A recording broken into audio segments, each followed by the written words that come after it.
Hola, ¿qué tal? ¿Cómo están? Mi nombre, por si no lo recuerdan, es Tatiana González Eche. Soy estudiante de la institución educativa Lobitos. Sean bienvenidos a un nuevo video aquí en mi canal, Las aventuras de una lobiteña.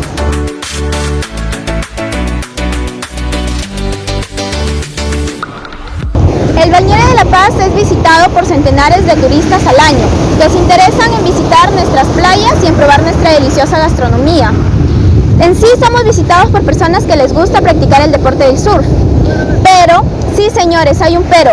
Lobitos también cuenta con lugares famosos por sus acontecimientos históricos, como por ejemplo tenemos la Comandancia, la iglesia, el cuartel, el cementerio antiguo, Bellavista, Villa Militar, playa, piscinas, el muelle antiguo, entre otros más, que cuentan con muchas historias por contar, ya que el distrito primero fue poblado por empresas petroleras inglesas, como por ejemplo tenemos la International Petroleum Company. Luego fue poblado por militares y por último llegaron personas de Paita, Sechura, Piura, entre otros más, que se asentaron aquí y trajeron consigo diferentes apellidos que hasta el día de hoy perduran, como por ejemplo Eche, Paiva, Puescas, Panta, Chapilliquén, entre otros más. Si quieres saber más, acompáñenme.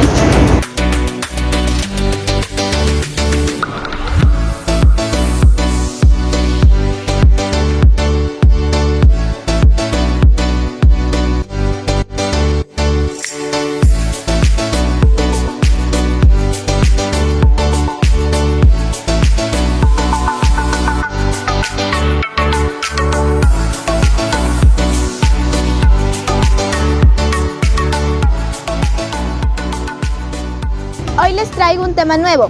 Hablaremos de uno de los lugares históricos de Lobitos que tiene aproximadamente 60 años de creación. Ahí se asentaron las personas de la 8ª División de Infantería. Este terreno primero perteneció a una de las empresas inglesas que se dedicaban a la extracción de petróleo. Luego pasó a manos de las Fuerzas Armadas, ya que el distrito se convirtió en un punto estratégico ante un posible enfrentamiento con el Ecuador. Ya estoy segura que después de todo esto ya saben de qué lugar hablaremos el día de hoy. Y digo hablaremos porque nos acompañará una persona. Pero antes de presentárselo con ustedes, el antiguo campamento petrolero o el cuartel.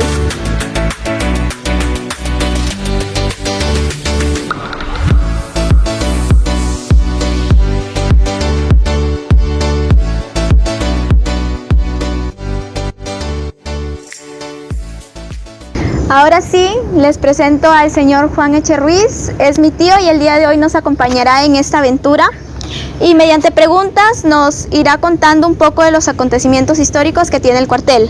Hola tío, buenas tardes. Muy buenas tardes, atento a tus preguntas. Bueno, entonces empecemos. Se sabe que todo este lugar tiene historia porque primero perteneció a lo que es la empresa petrolera inglesa, ¿no? Luego quedó a cargo de las Fuerzas Armadas y se sabe que pues fue porque llegó la 8ª División de Infantería. ¿Me podría decir en qué año llegaron y por qué teniendo otros puntos en todo el país eligieron quedarse en Lobitos?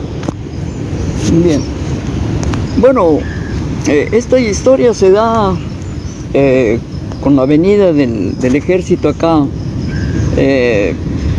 más antes del convenio que suscribieron las empresas con el Ministerio de Guerra en ese entonces. Al comenzar la guerra, la campaña del 41 con el vecino país del Ecuador, el ejército del Perú tuvo que traer sus tropas de otras regiones militares y se acantonaron aquí para tenerlo cerca y poder ir a la frontera. Eso fue antes de firmar el convenio con el ejército, y en la cual el campamento petrolero, que ya digamos estaba desocupándose de parte de la empresa, pasaron a ocupación del ejército. Y desde el año 1957, en que la empresa comienza ya a estarse yendo por motivos, bueno, se comentaba en aquel entonces, ya no le resultaba estar acá porque no tenía refinería, no tenía nada de eso. Antes del conflicto del 41, la empresa llevaba todo su producto, su producción petrolera por barcos hacia su país, que era el Reino Unido, Inglaterra. Entonces esa producción la llevaban, pero cuando llega el conflicto del 41, para la empresa fue imposible hacer esto y tuvo que ocupar de la refinería que tenía la empresa norteamericana, International Petroleum Company, e ir a refinar ahí el crudo y sacar los derivados como es la gasolina, querosene, etcétera, ¿no? Entonces se podría decir que esta empresa se fue porque no estaba bien implementada, como se dice, para... Exactamente, digamos era una empresa de producción, más no de ¿cómo se llama? Llamémosle de refinanciación, de refinación de su producto. Y eso le ocasionaba pues una serie de gastos, ¿no? Eso es lo que se comentaba. Y por eso pues en un tiempo llevaba su crudo hasta su país, pero cuando comienza la campaña del 41, ya pues no pudo porque estábamos en toda la guerra, en la Segunda Guerra Mundial, y no solamente se dio acá en Perú y Ecuador, fue una guerra mundial en la cual también Perú pues tuvo estos problemas con el vecino país del Ecuador, y los mares pues estaban bien custodiados, había piratería y todo eso, así que Inglaterra pues no le convenía. Lo que hizo es que toda su producción se refinara en la refinería que tenía la International Petroleum Company.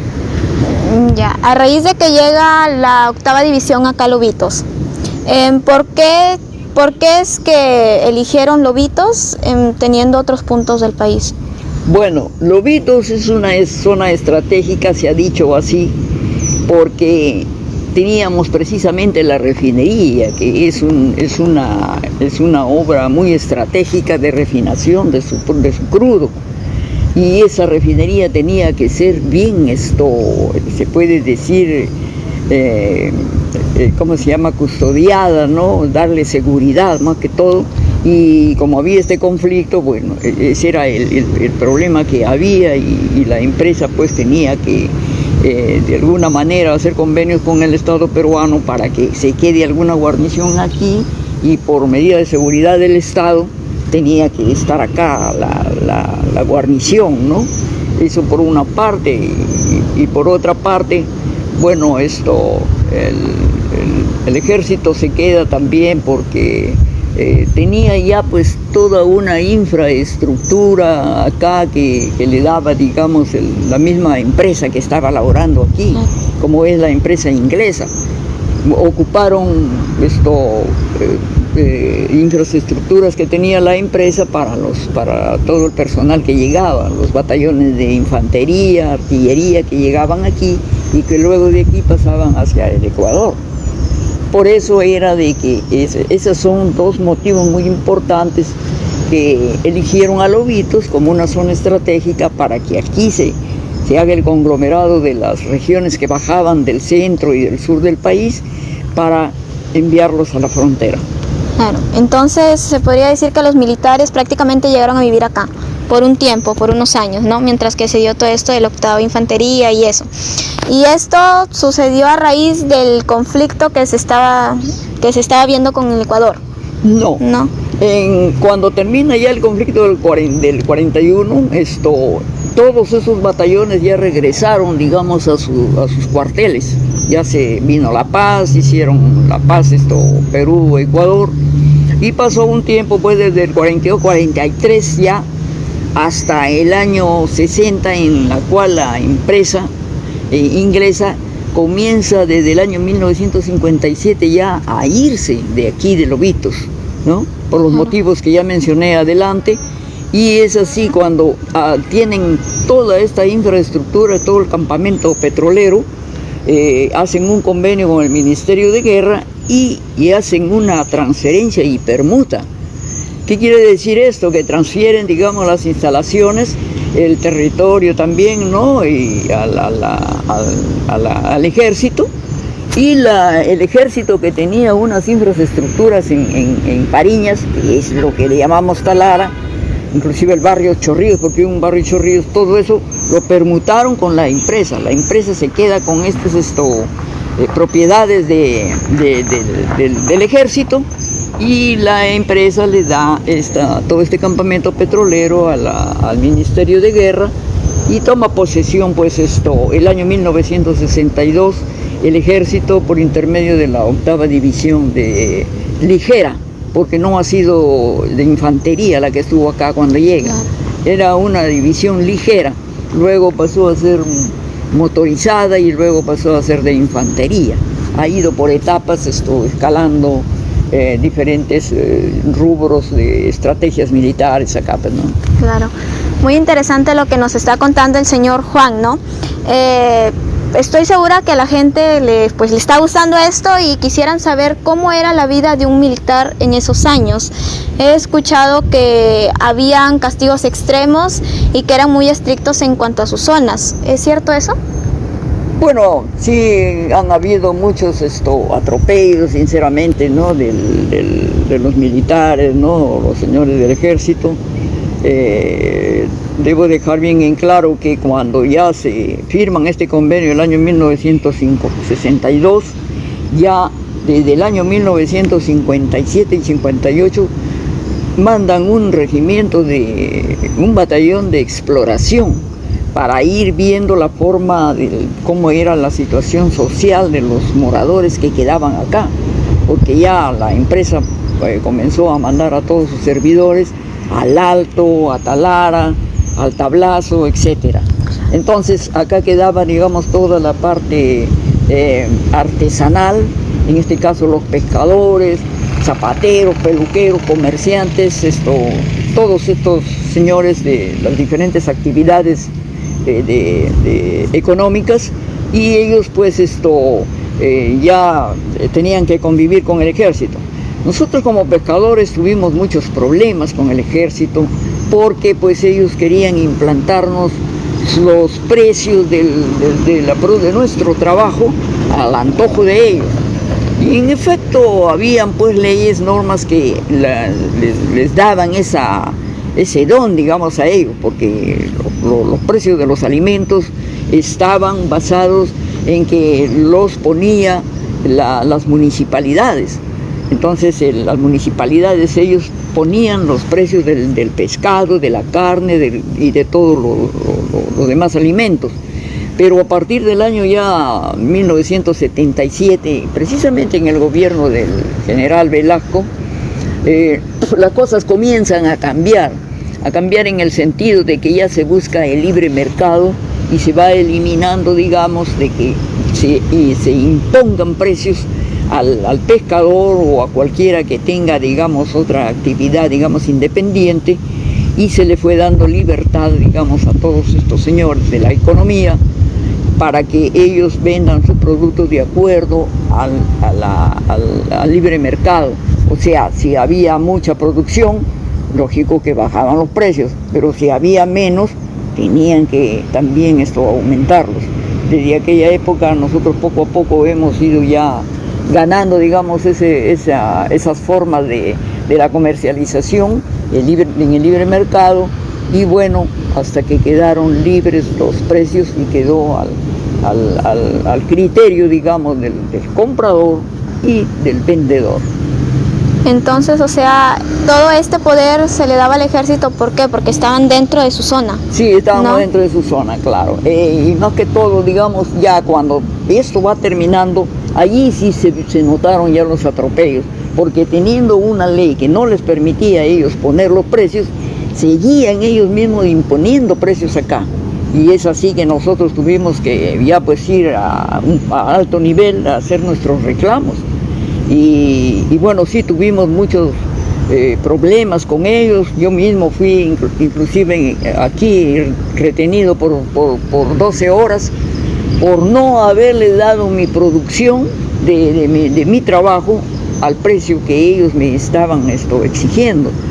Y a pesar de que ya eso era libre, digamos, de comercializar, claro, ellos no podían imponerlo. O sea que esos eran los problemas que teníamos con ellos. O sea que los castigos no solo eran para los militares, sino también para los pobladores, claro, cuando se Claro, ¿no? Cuando bueno, llegaban a tener problemas con ellos. sí, había cierto, bueno, como son ellos las fuerzas del orden, las fuerzas militares, ellos creían, bueno, ese era un punto. El otro punto, ellos pues se creían de que el campamento, digamos, petrolero que pasó ya en un convenio a ellos, era, digamos, ya su propiedad, pues, ¿no?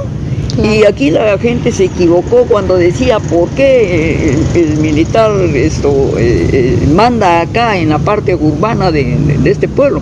Mandaba porque pues habían hecho un convenio y se lo dieron, digamos, para que ellos dispongan de todo este campamento petrolero, y fueron 80 hectáreas. Y entonces ellos pues se creían de que podían, nosotros como estábamos dentro de esas 80 hectáreas, teníamos que estar bajo los antojos pues de ellos, ¿no? De que tú me traes el pescado acá, me lo vendes a como yo quiero, y bueno, eso no podía ser, eso era un abuso muy grande que estaban cometiendo ellos con nosotros. En la otra parte, digamos, no hubieron mayores problemas porque siempre hacíamos amistad. Yo particularmente hice amistad con muchos oficiales, técnicos, suboficiales del ejército, y teníamos una convivencia bastante amigable, ¿no? Pero cuando se trataba de los precios del pescado, ahí sí teníamos grandes problemas. Así es. Claro. Entonces, se podría decir que sí es verdad lo de los castigos extremos, ¿no? Tanto con militares y con población. Bueno, eso siempre se ha dado, bueno, cuando los ejércitos en el mundo, me imagino yo, han tenido que preparar a sus tropas, han tenido que implantar una disciplina muy agresiva, ¿no? Y para preparar a sus huestes, ¿no? Entonces, en ese sentido, bueno, me parece que sí, pues aquí se escuchaban que habían excesos prácticamente, ¿no? Con la tropa, ¿no? Claro. Y muchas cosas más, ¿no? Que es preferible tenerlas calladas, porque también el espionaje es muy bueno. Aquí llegaron espías de otros países que aquí también se sancionaron, y eso, bueno, fueron comentarios de la época, ¿no? Muchos lo vieron, estas cosas que sucedieron acá. Yo no fui testigo de eso, pero muchos amigos pescadores vieron esos tratos acá con ciudadanos pues que estaban haciendo espionaje aquí en este campamento militar. ¿Le parece si vamos caminando un poco mientras que vamos hablando? Bueno, entonces los militares eran duros con el pueblo, ¿no? O sea, por así decirlo, en cuanto a la pesca, por sus zonas, todo eso. Sí, exactamente, con la pesca, y ellos también daban facilidades con su policlínico divisionario que tenían, precisamente aquí con este establecimiento que fue, digamos, el supermercado, ¿no? En la cual ellos se abastecían, y nos daban también la opción de que nosotros aquí compráramos, nos abasteciéramos, ¿no? de los alimentos, ¿no? Claro. Más que todo, pues, alimentos imperecibles, ¿no? Entonces, más o menos le planteo la pregunta como tal para ver de frente, ¿no? Como se dice. ¿Cómo eran los militares con el pueblo, ¿no? ¿Cómo era su relación? Me está comentando un poco, pero quisiera que más o menos como tipo ejemplos, para que más o menos la gente que está viendo el video pueda entender, ¿no? Cómo era aquí en Lobitos, cómo era la relación de los militares, porque quizá pues los militares han sido distintos en otros lugares, ¿no? Claro, acá, como vuelvo a repetir, ya lo he manifestado, yo hice muchos amigos aquí, desde oficiales. Nos reuníamos en sus clubes que tenían, como era el Paesi, el Club Nacional. Al casino no, porque ya ese recinto era para la clase superior, ¿no? Llámese pues la oficialidad, ¿no? Pero, por ejemplo, con los técnicos, con los oficiales, entablamos una gran amistad. Yo entablé inclusive amistad con algunos oficiales, ¿no? Que, dicho sea de paso, tenía yo, digamos, ese privilegio, ¿no? De hacer esa amistad, y tomábamos juntos, pues, ¿no? A veces nos llevábamos un trago y todo eso. Yo la verdad no tengo mayores quejas, pero sí, como vuelvo a repetir, por el pescado, sí me tuvieron ahí retenido 12 horas. Aquí en esta parte, o sea, aquí fue donde se asentaron los de la octava, ¿no? Aquí eran las oficinas administrativas de la octava división. Claro. Aquí estaba el general de brigada, que era el jefe de toda la división, y aquí atendían en segundo nivel atendía el coronel de un coronel que era el inspector, y el otro coronel, habían dos coroneles que era de jefe de Estado Mayor. Claro. Ellos eran los que componían la máxima autoridad, digamos, dentro de lo que era el campo, digamos, militar que estaba acantonado. Claro. Ahorita, como se puede apreciar, ya está totalmente abandonado, ¿no? Abandonado. Eso quiere decir que los de la octava división se fueron. ¿Me podría decir el por qué pasó eso? ¿Acaso todo este territorio ya no pertenece a las Fuerzas Armadas? No, el territorio, como vuelvo a repetir, fueron más de 80 hectáreas que tenían ellos como propiedad. 10 hectáreas el Ejército del Perú nos donó a nosotros los pescadores, que es el barrio de Primavera, y 70 hectáreas que todavía lo tienen bajo su poder como propiedad. ¿Y por qué se fueron? Se fueron porque pues acá hubieron brotes terroristas, ya conocemos, creo, esa página de nuestro Perú, y había pues estos brotes de terrorismo en distintas partes de nuestro país, y esta gran unidad tuvo que irse a cubrir, digamos, puestos en zonas rojas del norte chico. Ese fue uno de los motivos por la cual, digamos, se fue también la octava. Eso ha sido en el mes de septiembre del año 1992. Y desde ese entonces ya no vuelven, y por eso es que... Sí, acá hay una pequeña guarnición pequeñísima, pero que pertenece ya no a la octava división, sino que pertenece a la primera brigada de caballería con sede en Sullana. Claro. Entonces eso sería en cuanto a los acontecimientos históricos que tiene el cuartel, ¿no? Claro. Todo eso. Y, se vivía, yo la verdad, en ese aspecto, que ellos hayan abusado tanto, como se dice, han abusado, pero con los pescadores, porque ellos querían que prácticamente el pescado se les venda, digamos, a precios antojadizos, ¿no? De ellos. Y todavía decían, bueno, si ustedes se van al mar. Yo tuve una vez una discusión no una discusión, sino un conversatorio con uno de ellos, un alto oficial. Me decía, pero si ustedes se van al mar y no les cuesta nada irlo a sacar, porque eso está ahí en el mar. Sí, le digo, compañero, pero mira, yo tengo que invertir en embarcación, tengo que invertir en mis herramientas de trabajo, redes, etcétera, claro, mi vida misma, y que no me cuesta gana eso. Bueno, un poco incomprensible su forma de pensar de este militar, ¿no? Claro. Y siempre teníamos esa clase pues también de conversatorios, ¿no? Cuando nos reuníamos en las cantinas, conversábamos todo eso, ¿no? Pero resultábamos siendo amigos, ¿no? Yo nunca he tenido enemigos aquí, digamos, cuando me he reunido en cantinas con ellos, ¿no? Porque sí nos daban un espacio por ahí para poder conversar, y de repente ellos también para sacar agua para su molino, ¿no? Jalar agua para su molino, porque ellos querían saber qué cosa es lo que pensaba el ciudadano civil acerca de la presencia de ellos aquí, ¿no? Claro. Bueno, yo llevo más de 5 años aquí y no tenía mucho conocimiento de toda la historia del antiguo Lobitos, ¿no? Sus respuestas han sido muy interesantes, en verdad. Me ha servido para conocer un poco más de la historia de Lobitos. Y bueno, antes de despedirnos, ¿no? ¿Algo que le quiera decir a las personas que lo están viendo? Bueno, primeramente mi saludo a todos quienes escuchen este reporte.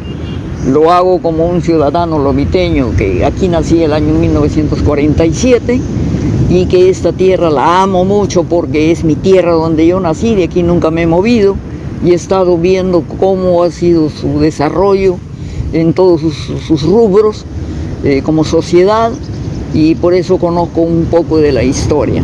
Les agradezco mucho que esto que escuchan de mi persona pues sea también útil para ustedes, porque esto no me lo han dicho, sino que yo lo he vivido aquí en esta tierra. Muchas gracias. Gracias a usted, tío. Bueno, para concluir con este hermoso video, hago un pedido a las autoridades para que creen planes, ¿no?, para la protección de y los otros lugares históricos que tiene Lobitos. Y bueno, a la población le digo que si es que esto se da, pues que se inscriban y aprovechen para nosotros mismos poder contar estas historias a los demás y poder informarnos y sobre todo promover su cuidado. A los turistas les pido que no solo se centren en playas, sino que se den la oportunidad de conocer nuestras historias y pues puedan conocer, y a la misma vez les pido que lo cuiden, ¿no?, que nosotros lo recibiremos con los brazos abiertos. Y recuerden, algo de historia para recordar nos hace bien.